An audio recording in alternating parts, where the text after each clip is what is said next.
Good evening everyone. Welcome to my channel My Learning Academy. This is Shikhar Katyal, your English learning buddy. तो आपको पता है हम UP TET की study कर रहे हैं।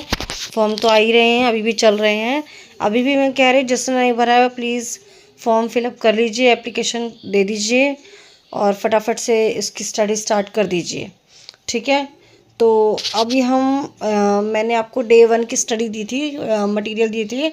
अभी आज हम डे 2 की स्टडी करेंगे, डे 2 पढ़ेंगे। उसमें आपका CDP, SST एंड इंग्लिश तीनों हम कवर करेंगे, थ्योरी भी एंड MCQs भी। तो उससे पहले स्टार्ट करने से पहले मैं आपको रिक्वेस्ट करूँगी कि फटाफट से लाइक शेयर एंड सब्सक्राइब कर दीजिएगा, जो बहुत ज़्यादा इम्पॉर्टेंट है आपके लिए भी और मेरे लिए भी, ताकि आप मेरा नोटिफिकेशन आपका मिलता रहे और आपके लाइक से मुझे पता चलता रहे कि हाँ आपको समझ में आ रहा है और आपके लिए ये यूज़फुल है। ठीक है, तो चलिए विदाउट एनी फर्दर डू हम स्टार्ट करते हैं। तो देखिए, सबसे पहले हम CDP लेकर आए हैं। इस CDP में जो टॉपिक है कोलबर्ग का, बहुत इंपॉर्टेंट है। कोलबर्ग की थ्योरी है मोरल डेवलपमेंट की। ठीक है, मोरल डेवलपमेंट मीन्स राइट को रॉन्ग समझना, that is moral development. Okay, इसके 3 लेवल्स होते हैं, that is pre conventional, conventional and post conventional. Pre conventional means punishment से बचना या फिर रिवॉर्ड लेना।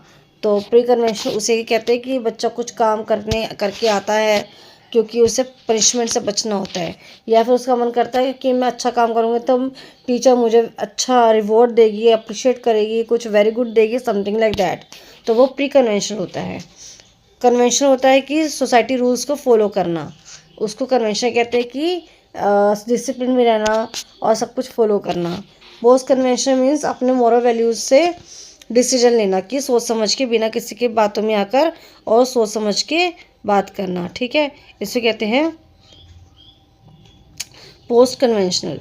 और समझ में आया, ये है आपके कोलबर्ग की थ्योरी मॉरल डेवलपमेंट के टाइप्स। आगे देखिए, इसके एग्जाम्पल देखिए जो मैंने आपको समझाया आज।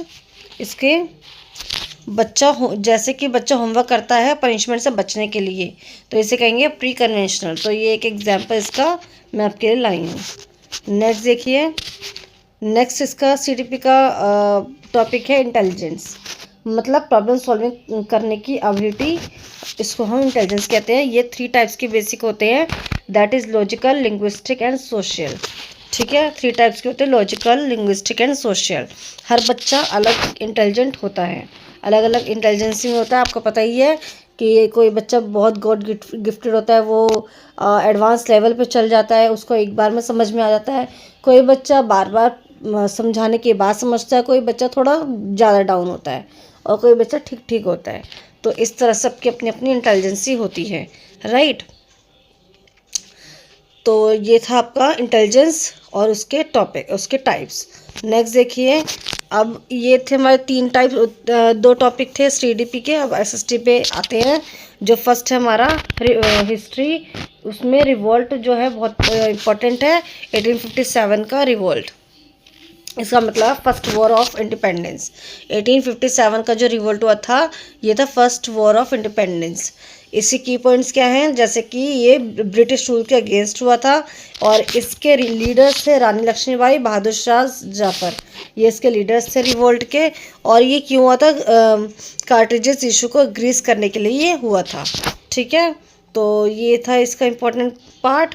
नेक्स्ट देखिए, सिविक्स में डेमोक्रेसी बहुत इंपॉर्टेंट है, ये तो हमेशा ही आता है और इसका मीनिंग है गवर्नमेंट ऑफ पीपल। ठीक है, डेमोक्रेसी मतलब पीपल की government, government of people means people elect करते हैं लीडर्स को। इक्वलिटी इसमें समझी जाती है, सबको एक बराबर माना जाता है और फ्रीडम के लिए बोला जाता है, फ्रीडम में एक को मेजॉरिटी दी जाती है, तो डेमोक्रेसी इसे को कहते हैं।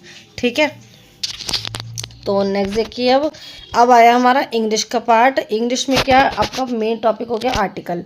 आर्टिकल आते हैं, आर्टिकल यूज़ आपको पता है बहुत बेसिक चीज़ें हैं वैसे तो। आ का यूज़ होता है कॉन्सोनेंट साउंड के साथ और एन का यूज़ होता है वावल साउंड के साथ। द का स्पेसिफिक नाउन के साथ यूज़ होता है, जैसे कि सन, मून, अर्थ, जो भी हमारा वर्ल्ड में एक है जो स्पेसिफिक होता है, उसको हम द का यूज़ करते हैं उसके साथ, राइट। तो ये हो गया हमारा आर्टिकल का यूज़। नेक्स्ट देखिए, प्रपोजिशन यानी कि पोजीशन बताते हैं इसमें। ठीक है, कि कोई चीज़ कहाँ पे है, इन, ऑन, सरफेस पर, या फिर एट का यूज़ होता है जो टाइम या प्लेस के साथ यूज़ होता है। ये हो गया हमारा प्रीपोजिशन। अब इनके भी यहाँ पर हम एमसीक्यूज भी एक बार रेडी कर लेते हैं थोड़े से, जो एग्जाम के लिए इम्पोर्टेंट होते हैं। That first is a child follows rules to gain approval. तो किस स्टेज में होता है ये, कि अप्रूवल गेन करने के लिए वो वर्क कर लेता है। ये होता है कन्वेंशनल में। कन्वेंशनल में रूल्स फॉलो करता है ना वो सोसाइटी के, तो कन्वेंशनल उसमें होता है, ये कन्वेंशनल स्टेज पर।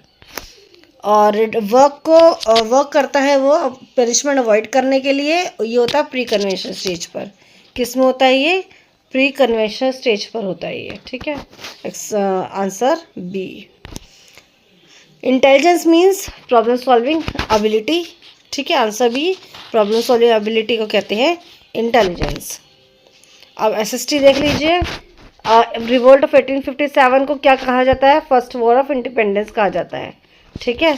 क्या कहा जाता है, first war of independence.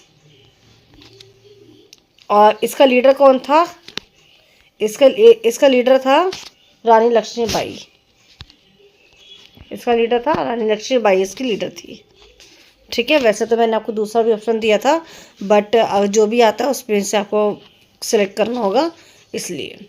Next देखते हैं, डेमोक्रेसी का मीनिंग क्या होता है। Rule by people, government of people, ठीक है। तो रूल बाय पीपल इसका डेमोक्रेसी का मीनिंग है। इंग्लिश का देख लेते हैं। इसमें आर्टिकल बताइए, एप्पल के साथ क्या आएगा, एन आएगा, राइट। और इसका सही सेंटेंस बताओ, he is in the room, he is on the room, he is at the room. तो इन सबके में इन ही सही बैठ रहा है, बाकी कोई भी इस पर फिट नहीं होगा, सबके जो मीनिंग है वो डिफरेंट है, ठीक है। शी इज सिटिंग, चेयर पे क्या करना है, बैठना है, चेयर पर बैठना है, इसलिए ऑन आ जाएगा। अब देखिए इसके एग्जाम टिप देख लीजिए थोड़ी सी। पनिशमेंट और अगर रिवॉर्ड की बात आए तो ये प्री कन्वेंशनल हुआ, और अगर सोसाइटी रूल्स की बात आती है तो वो कन्वेंशनल हुआ। तो ये आपको ध्यान में रखना है और कंफ्यूज नहीं होना इस चीज़ में, ठीक है। तो ये ध्यान में रखिए। ये हमारी आज की क्लास थी डे 2 की। आपको मैंने एक टिप्स दे दिए हैं, थोड़े से एक नोट्स दे दिए हैं जिसके आप स्टडी कीजिएगा, इंपॉर्टेंट टॉपिक्स बता दिए हैं। और आगे भी हम और आगे डे 3 डे 4 सारा पढ़ेंगे, इनकी स्टडी ज़रूर कीजिएगा और फॉलो करते रहिएगा। सब्सक्राइब करना मत भूलना, लाइक एंड शेयर ज़रूर कीजिएगा। If you want to learn English with ease then follow Shikha please. Bye bye, take care.